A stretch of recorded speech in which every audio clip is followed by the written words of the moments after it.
नमस्कार, मी अश्विनी माझ्या नवीन ब्लॉगमध्ये तुमचं मनापासून स्वागत करते आणि आशा करते की तुम्ही सगळे मस्त आहात, खुश आहात, निरोगी आहात, स्वतःची काळजी घेत आहात आणि पॉझिटिव्ह आहात.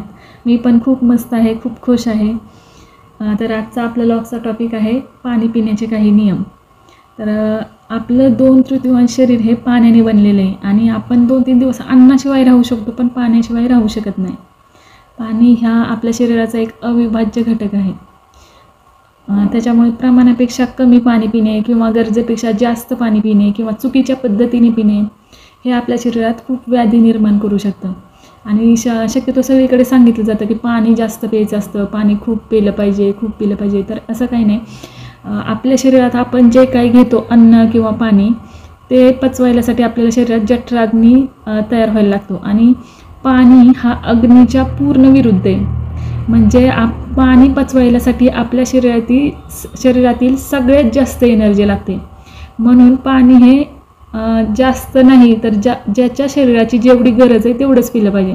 आपलं शरीर आपल्याला सारखं संकेत देत असतं की तहान लागलेली, मग तेव्हाच पाणी पिलं पाहिजे. असं केव्हाही जास्त प्यायचं असतं म्हणून केव्हाही पाणी पिलं नाही पाहिजे. आपल्याला जेव्हा शरीर सांगेल की तुला तहान लागली आहे तेव्हाच पाणी प्यायचं, ते पण बसून घोट करत असंच पाणी प्यायचं. प्रत्येकाच्या शरीराची पाण्याची गरज वेगवेगळी असू शकते. समजा एखादा एसीत बसून माणूस काम करतोय, त्याची शरीराची पाण्याची गरज वेगळी असू शकते. एखादा उन्हात कष्टाचं काम करतोय, त्याची पाण्याची गरज वेगळी असू शकते. म्हणजे प्रत्येक ऋतूनुसार कुणाला किती पाणी पाहिजे हे वेगवेगळं असू शकतं. असं कुठंच नियम नाही आहे की एवढं वय आहे मग इतकेच लिटर पाणी पिलं पाहिजे, एवढं वय आहे मग एवढंच पाणी पिलं पाहिजे. सकाळी उठल्या जर 1 ग्लास कोमट पाणी, अर्ध्या तासात जर आपण 1 ग्लास कोमट पाणी पिलं तर ते आपल्यासाठी खूप फायद्याचं ठरतं. म्हणजे रात्रभर जे टॉक्सिक पदार्थ आपल्या शरीरात जमा झालेले असतात ते मलमूत्राद्वारे बाहेर पडायला मदत होते आणि ते पाणी जर 2 पायावर बसून पिलं तर ते खूप फायद्याचं ठरतं. त्यामुळे आपल्या पोटावरची वाढलेली चरबी तसेच वाढलेलं पोट कमी होण्यास मदत होते. तसेच आंघोळीच्या आधी जर आपण 1 ग्लास पाणी पिलं तर त्याच्यामुळे BP नियंत्रणात राहतो आणि आपली त्वचा आणि स्किन जे कोरडं पडतं ते कोरडं पडत नाही. तसेच पाणी असं उभं राहून पिऊ नये, ते बसून हळूच प्यावं. उभं राहून पाणी पिलं जर ते ॲब्सॉर्ब होत नाही, ते डायरेक्ट आपल्या शरीराच्या खालच्या भागात जातं आणि त्याच्यामुळे आपल्याला किडनीचे त्रास होऊ शकतात. राहून पाणी असं ढस पिल्यामुळे आपली अन्ननलिका खूप नाजूक असते, तिला आपण इजा पोहोचू शकतो. आणि पाणी जेवणाच्या आधी अर्धा तास जेवणाच्या आधी पाणी पिऊ नये आणि जेवण झाल्यानंतर किमान तासाभराने पाणी प्यायचं असतं. कारण पाणी जेवढं आपल्या शरीरासाठी चांगलं आहे, गरजेचं आहे, तेवढंच ते हानिकारक पण आहे. कारण बघा, जिथं पाणी जास्त असतं तिथंच इन्फेक्शन जास्त होतं. पाणी जिथं जास्त आहे तिथं मच्छर जास्त होतात. असं शिळी गोष्ट जी म्हणजे अन्नातली पण आपण एखादी गोष्ट घेतली, ज्या पदार्थात पाणी आहे तोच पदार्थ शिळा होतो लवकर. समजा दिवाळीचे लाडू, चिवडा हे आहे, त्यात पाणी नसतं, ते खराब होत नाही. पण दररोजचं आपलं ज्यात पाणी जास्त आहे ते लगेच खराब होतं. म्हणजे पाणी लगेच इन्फेक्शन पकडतं. त्याच्यामुळे ते जेवढं चांगलं आहे तेवढंच हानिकारक पण आहे. आपण जेवणानंतर पिलेलं लगेच जर आपण जास्त तांब्याभर पाणी पित असू तर ते आपल्या शरीरात विषासमान काम करतं. जेव्हा आपल्याला भूक लागते तेव्हा आपल्या पोटात काही एन्झाईम्स सिक्रेट होतात आणि ते जेव्हा आपण जेवण करतो त्या अन्नाचं विघटन घडवून आणायचं काम करत असतात. मग जेव्हा आपण आधी लगेच पाणी पितो किंवा जेवणानंतर पाणी पितो तेव्हा ती एन्झाईम्स इनॅक्टिव्ह झालेली असतात. मग आपल्या खाल्लेल्या अन्नाचं पचन घडवून आणू शकत नाहीत. म्हणून जेवणाआधी किंवा जेवणानंतर लगेच पाणी प्यायचं नाही, जरा उशिराने पाणी प्यायचं. आणि तसंच पाणी प्यायला कुठलं चांगलं असतं तर पावसाचं पाणी सगळ्यात योग्य, पिण्यासाठी सगळ्यात योग्य असतं.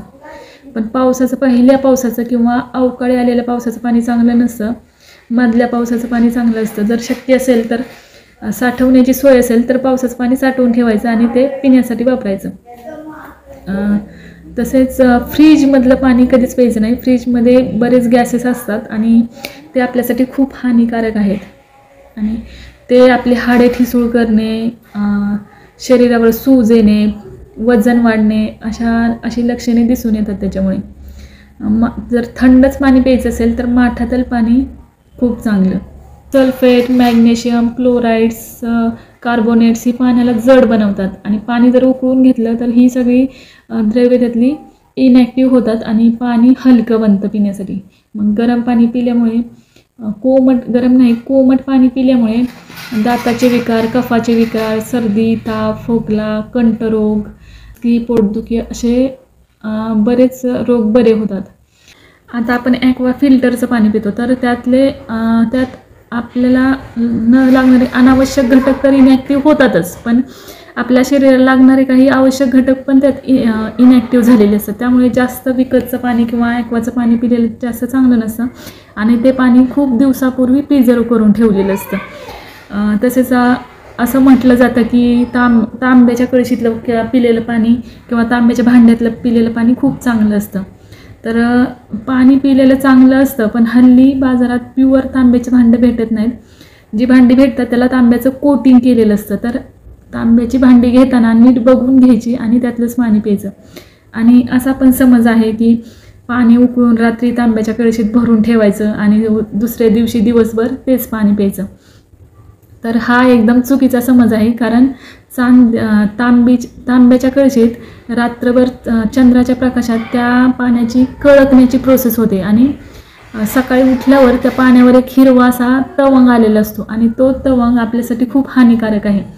तर तांब्याच्या कळशीत पाणी भरूनच ठेवायचं असेल तर रात्री उकळायचं आणि सकाळी भरून ठेवायचं आणि ते दिवसभर पाणी प्यायचं. आणि जर जमलंच तर त्यात एक वाळा वनस्पतीची एक पेंडी बांधून टाकायची, कारण वाळा पाणी निर्जंतुक करायचं खूप चांगलं काम करतो. आणि दूषित पाणी पिल्यामुळे बरेच व्हायरसेस, बॅक्टेरिया आपल्या शरीरात एंटर करतात आणि त्यामुळे आपण आजारी पडण्याचा धोका असतो. तसेच काय होतं, सूर्योदयापासून सूर्यास्तापर्यंत ही झाली आपली दिनचर्या आणि सूर्यास्तापासून परत सूर्योदयापर्यंत ही रात्रीचर्या. तर रात्रीचर्यात पाणी प्यायचं नाही. तसंच झोपताना पण कसलंच पाणी प्यायचं नाही, त्याचं पचन होतच नाही. दिवसभर आपण दिनचर्येत कितीही पाणी पिलं तरी काही हरकत नाही. तसंच पाणी पिताना तोंडात आपलं पाणी फिरवायचं पूर्ण आणि मग प्यायचं, कारण ते लाळेत पूर्ण मिक्स झालं पाहिजे. कारण पाणी जर पचवायचं असेल तर लाळ खूप महत्त्वाची ठरते.